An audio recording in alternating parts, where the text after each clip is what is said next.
नमस्कार साथियों, आज की वीडियो में हम कवर करेंगे इन्वायरमेंट के 25 महत्वपूर्ण क्वेश्चनों को। इस वीडियो के अंतर्गत आप वीडियो को लाइक कर दीजिए, शेयर करना नहीं भूलिए। यदि हमारे चैनल पर पहली बार आया है तो इसी प्रकार शिक्षा विभाग व सीएम राज्य एंट्रेंस परीक्षा से की दृष्टि से बेहद महत्वपूर्ण वीडियो के लिए हमारे चैनल को सब्सक्राइब कीजिए। चलिए दोस्तों, अब हम वीडियो शुरू करते हैं। तो साथियों, इसमें जैसा कि पहला क्वेश्चन दिया है, महानगर में वायु प्रदूषण के लिए निम्नलिखित में से कौन सी विषैली गैस सर्वाधिक उत्तरदायी है?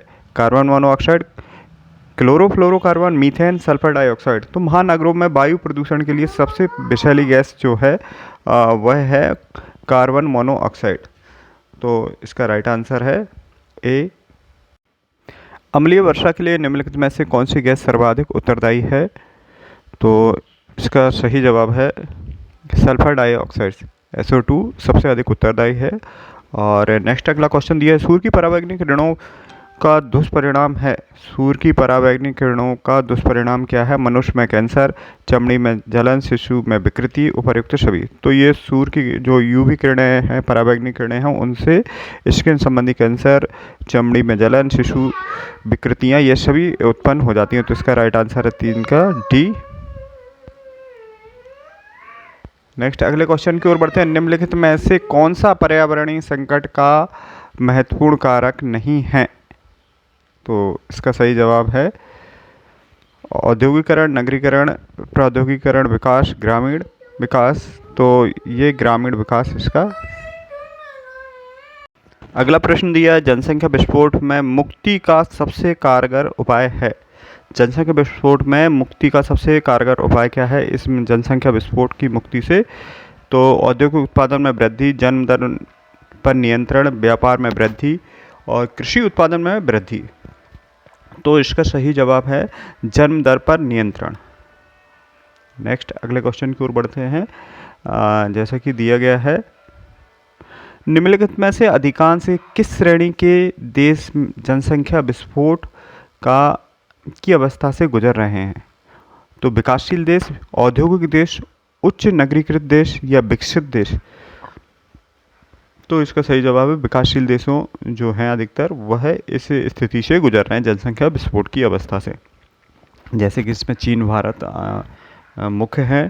अंतर्राष्ट्रीय ओजोन दिवस कब मनाया जाता है? तो ये 16 सितंबर को मनाया जाता है। तो इसका राइट आंसर है डी। नेक्स्ट अगले क्वेश्चन की ओर बढ़ते हैं। अगला क्वेश्चन दिया है, अनिद्रा से ग्रस्त रोगियों की संख्या में तीव्र वृद्धि का कारण क्या है? ध्वनि प्रदूषण, जल प्रदूषण, वायु प्रदूषण या तापीय प्रदूषण। तो इसका सही जवाब है ये, ध्वनि प्रदूषण की वजह से यह रोग से ग्रसित होते जा रहे हैं अनिद्रा से। ध्वनि की माप की इकाई क्या है? तो ध्वनि की माप की इकाई क्या है? डेसीबल, डीबी में मापा जाता है। और जो स्पष्ट ध्वनि सुनने के लिए प्रतिध्वनि की दूरी जो होती है वो 16 मीटर होती है। और स्पष्ट ध्वनि का जो डेसिबल मापक है वह कितना है? वो 60 डेसिबल। मधुर ध्वनि जो ध्वनि हम सुनाई देती है वो 60 डेसिबल वाली होती है। सामान्य जो चर्चा बातचीत करते हैं वह 60 डेसिबल।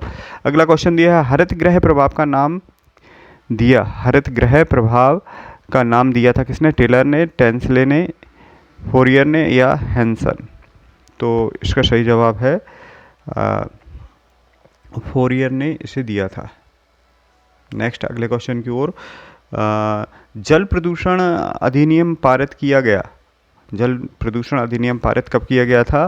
तो इसका सही जवाब है 1974 में पारित किया था। वायु प्रदूषण निवारण एवं अधिनियम पारित किया गया। तो ये वायु प्रदूषण वाला कब पारित किया गया था? तो इसका सही जवाब है दोस्तों 1981 में। नेक्स्ट अगले क्वेश्चन की ओर बढ़ते हैं और दिया है, वायु प्रदूषण के कारण होने वाली अम्ल वर्षा का सर्वाधिक महत्वपूर्ण तत्व कौन सा है? तो ये क्वेश्चन फिर से रिपीटेड हो गया है और इसका सही जवाब है सल्फ्यूरिक एसिड, SO2। नेक्स्ट अगले क्वेश्चन की ओर बढ़ते हैं। अगला क्वेश्चन जैसा कि दिया है, वायुमंडलीय तापन के लिए सर्वाधिक उत्तरदायी गैस है। वायुमंडलीय तापन के लिए सर्वाधिक उत्तरदायी गैस कौन सी है? वायुमंडल को जो तापमान बढ़ जाता है उसके लिए सर्वाधिक उत्तरदायी गैस कौन सी है? तो क्लोरोफ्लोरोकार्बन, कार्बन डाइऑक्साइड, मीथेन या ओजोन। तो इसका सही जवाब है कार्बन डाइऑक्साइड, CO2।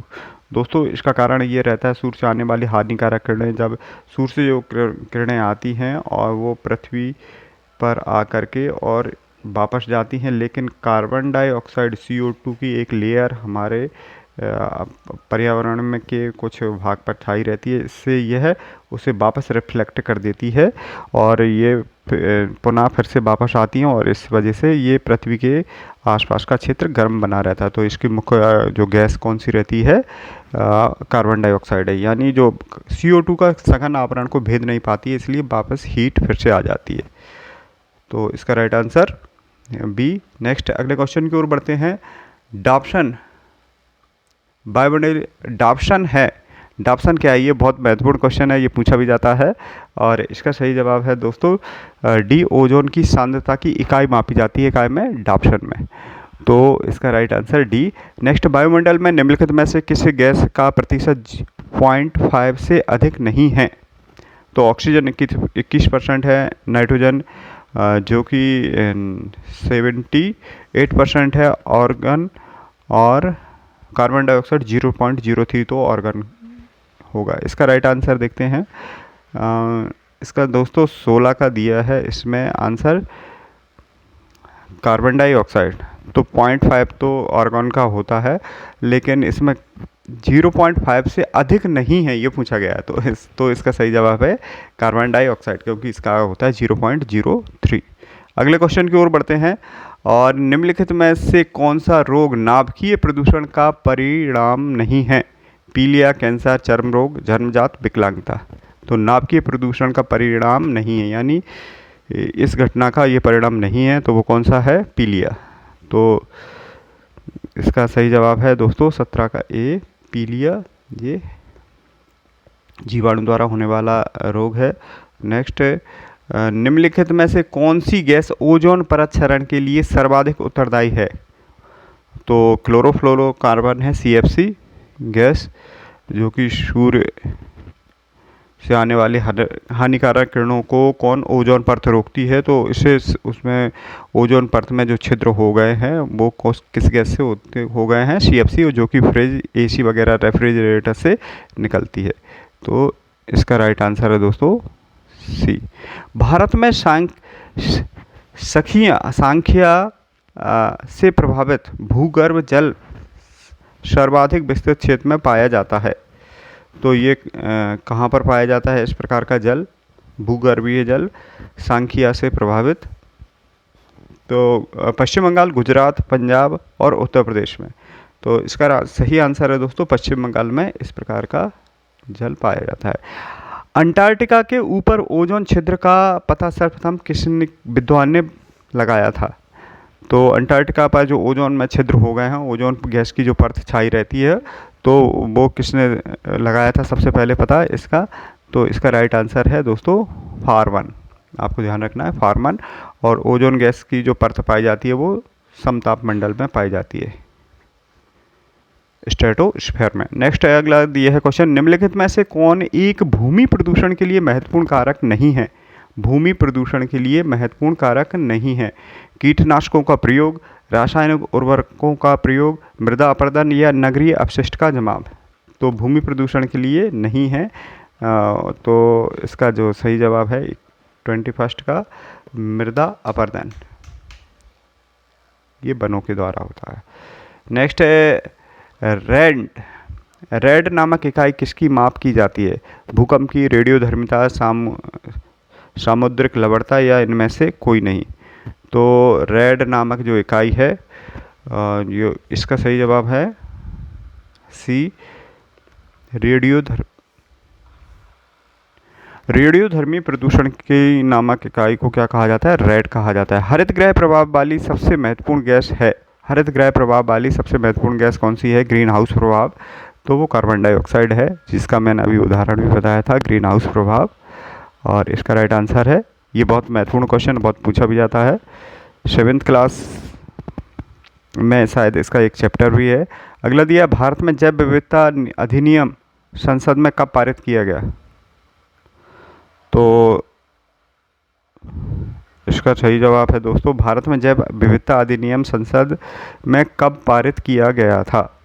ऑप्शन आपको दिख रहे होंगे, और इसका जो पूरा ऑप्शन नहीं दिख रहा है, देखते हैं सन 2000 में। तो ये कब पारित किया गया था? सन 2000 में पारित किया गया था। नेक्स्ट है, अगले क्वेश्चन की ओर बढ़ते हैं। साथ में दोस्तों 9th क्लास की विज्ञान में भी इससे रिलेटेड क्वेश्चन दिए हैं, प्रकाश संश्लेषण जो ग्रीन हाउस इफेक्ट से रिलेटेड। वायुमंडलीय गैस में नाइट्रोजन का प्रतिशत पाया जाता है। वायुमंडलीय गैस में नाइट्रोजन का प्रतिशत पाया जाता है, कितने परसेंट पाया जाता है? तो नाइट्रोजन 78% पाई जाती है, oxygen 21, CO2 carbon dioxide 0.03, argon, krypton, neon जो कि अक्रिय गैस हैं, ये थोड़ी सी अधिक मात्रा में पाई जाती हैं, 0.4 के लगभग। तो दोस्तों ऐसे ही अपडेटेड वीडियो के साथ मिलते हैं अगली वीडियो में, तब तक के लिए जय हिंद, जय भारत।